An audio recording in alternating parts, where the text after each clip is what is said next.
संविधान में हम आगे पढ़ाने जा रहे हैं भैया रूस की क्रांति।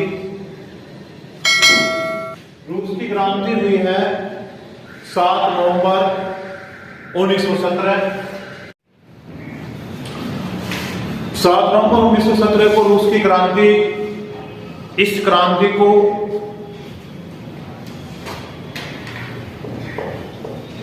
बोल्शेविका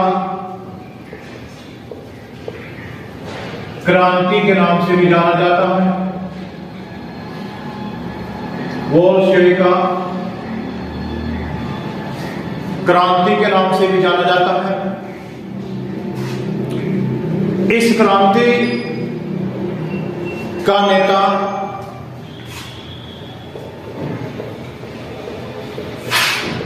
कार्ल मार्क्स को माना जाता है। कार्ल मार्क्स, और ये मार्क्सवादी विचारधारा से संबंधित थी।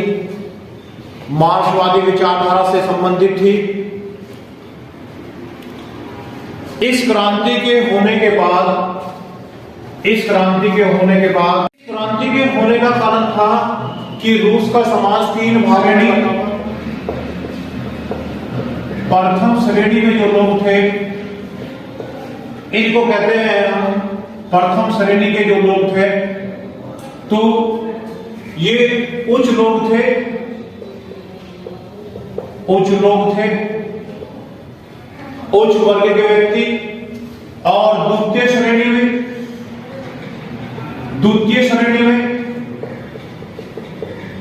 मध्य वर्ग के लोग तथा कुछ लोग उच्च लोग भी थे। जबकि तृतीय श्रेणी में मजदूर,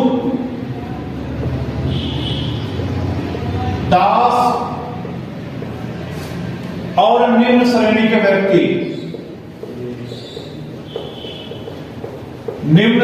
व्यक्ति थे।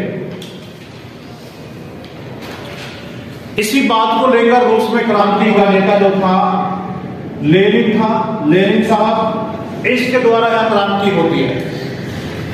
इस क्रांति के आधार पर रूस में समाजवाद का विस्तार हो जाता है। और समाजवाद के विस्तार से अगर हम देखते हैं तो मध्यकाल के दौरान लगभग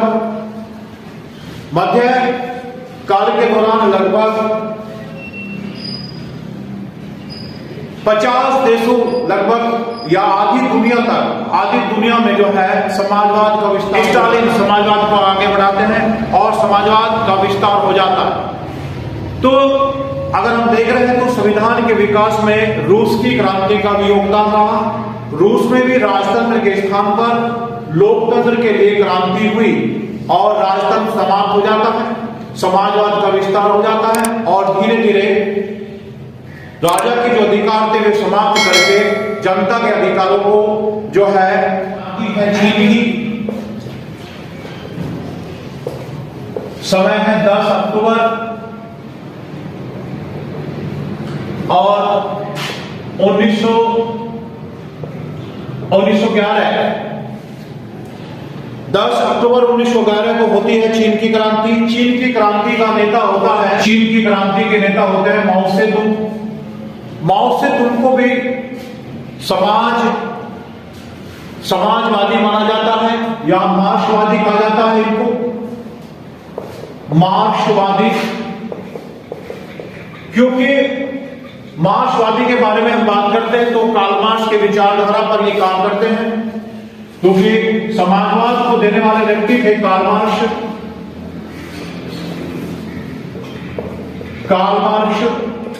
इन्होंने जो सिद्धांत दिया था तो वो दिया था समाजवाद में क्रांति हो जाती है। इस क्रांति के बाद चीन गणतांत्रिक देश बन जाता है। गणतांत्रिक देश बन जाता है। एशिया का प्रथम गणतांत्रिक चीन था। चीन समाप्त हो जाता है और गणतांत्रिक देश चीन में स्थापित हो जाता है।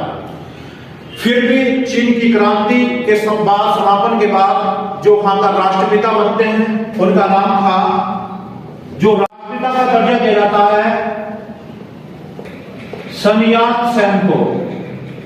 सन यात सेन चीन के राष्ट्रपिता बनते हैं। सन यात सेन जैसे महात्मा गांधी जी को भारत की आजादी में योगदान देने के लिए राष्ट्रपिता का दर्जा दिया गया है, इसी प्रकार से चीन की क्रांति के समापन के बाद, हालांकि चीन की क्रांति का नेतृत्व तो माओ सेतुंग है। माओ सेतुंग मार्क्सवादी विचारधारा या कार्ल मार्क्स समाजवाद की विचारधारा से संबंधित है, लेकिन बाद में गणतांत्रिक देश बनता है एशिया का प्रथम चीन, और राष्ट्रपिता इनके सन यात सेन होगा।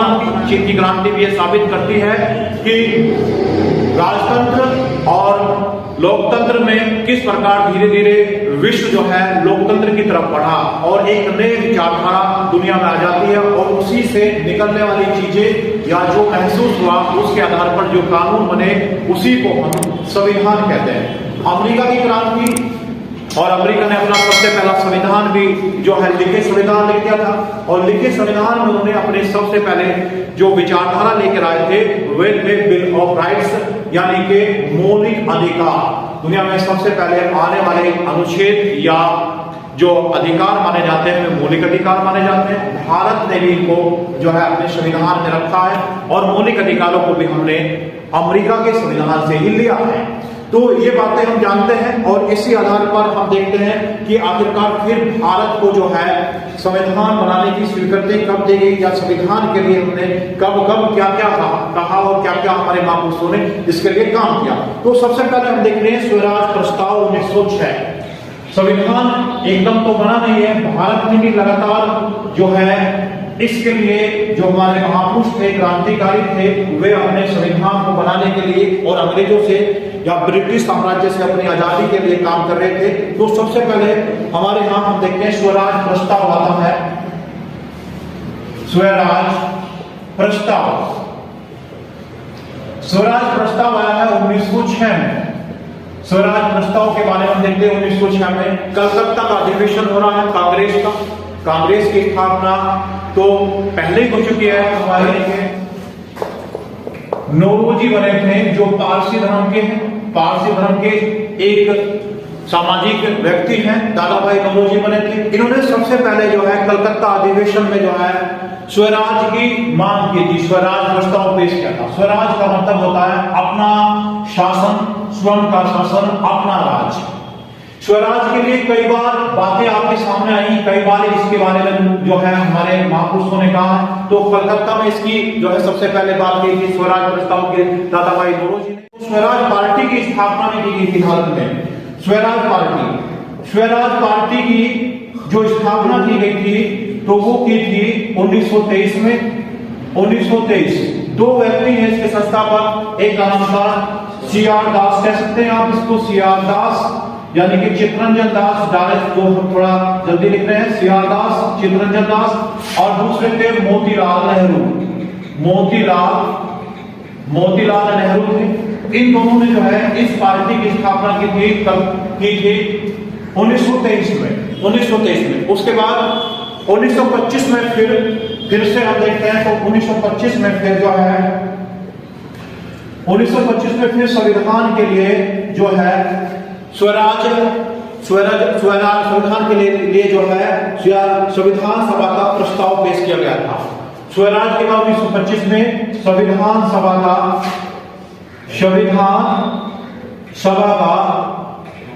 प्रस्ताव किया गया था।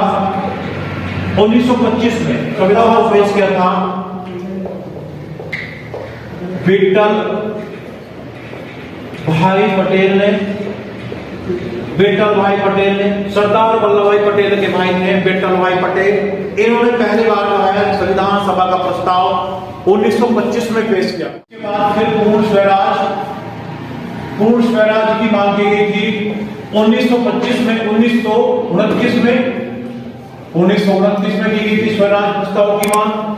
स्वराज का जो नारा दिया गया था, और जगह कौन सी थी ये थी लाहौर का अधिवेशन था। लाहौर का अधिवेशन कहां हुआ है? लाहौर का अधिवेशन हुआ है, लाहौर जो आज पाकिस्तान में पड़ता है, पंजाब में था, पाकिस्तान के पंजाब प्रांत में पड़ता है। आज लाहौर में अधिवेशन किया गया था और इसमें पूर्ण स्वराज की मांग की गई थी। पूर्ण स्वराज की मांग के दौरान पंडित जवाहरलाल नेहरू जी ने जो है रावी नदी के तट पर खड़े होकर, पहली बार रावी नदी के तट पर खड़े होकर जो है पूर्ण स्वराज का नारा दिया था और उन्होंने घोषणा की थी कि 26 जनवरी 1930 को भारत जो है अपना पहला स्वतंत्रता दिवस मनाएगा। अपना पहला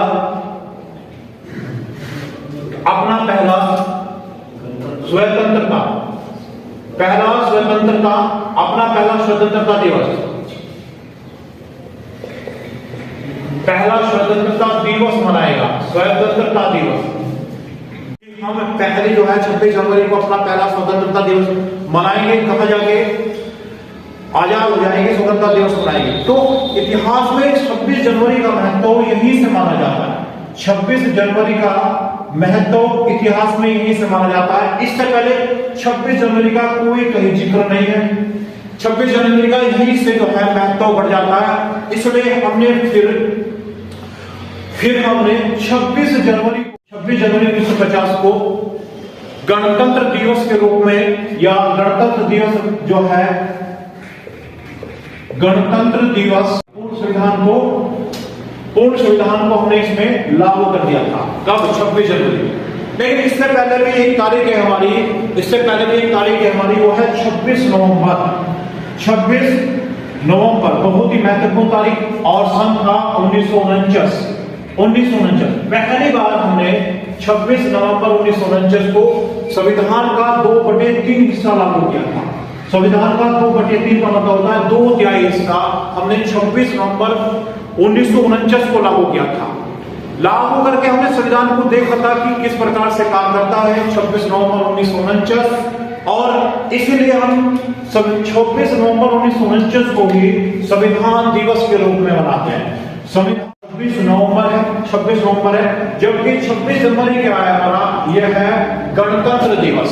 ये क्या हो सकता है हमारा 26 नवंबर, तो ये होगा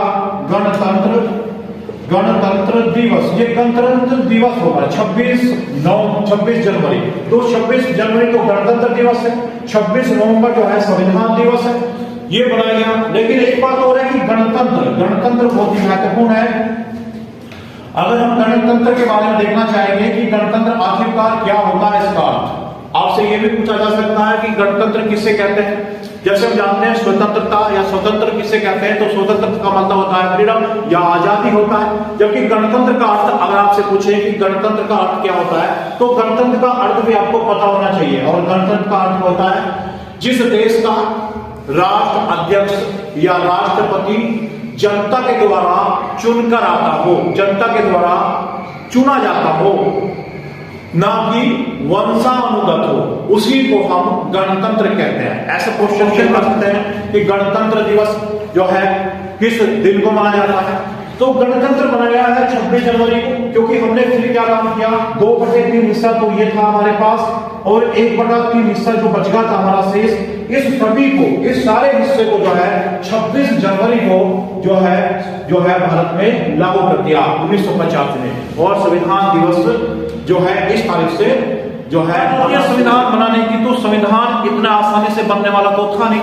तो संविधान क्यों नहीं था, क्योंकि ब्रिटिश साम्राज्य हमारे यहाँ चला हुआ था और अंग्रेजों का शासन हमारे यहाँ चल रहा है। तो साम्राज्य फिर संविधान बनाने के लिए हमारे जो है लगातार जो है बातें हुई। क्रिस्ट प्रस्ताव जो भारत आया 1942 में, तो इससे जो है हमने संविधान बनाने की जो है मांग की। जब हमने संविधान बनाने की मांग की, तो इस कमेटी के सदस्यों का कहना था कि अभी जो है दूसरा विश्व युद्ध चल रहा है। दूसरा विश्व युद्ध आप जानते ही होंगे, दूसरा विश्व युद्ध कब से कब तक चला, तो 1939 से लेकर 1945 तक चला है ये।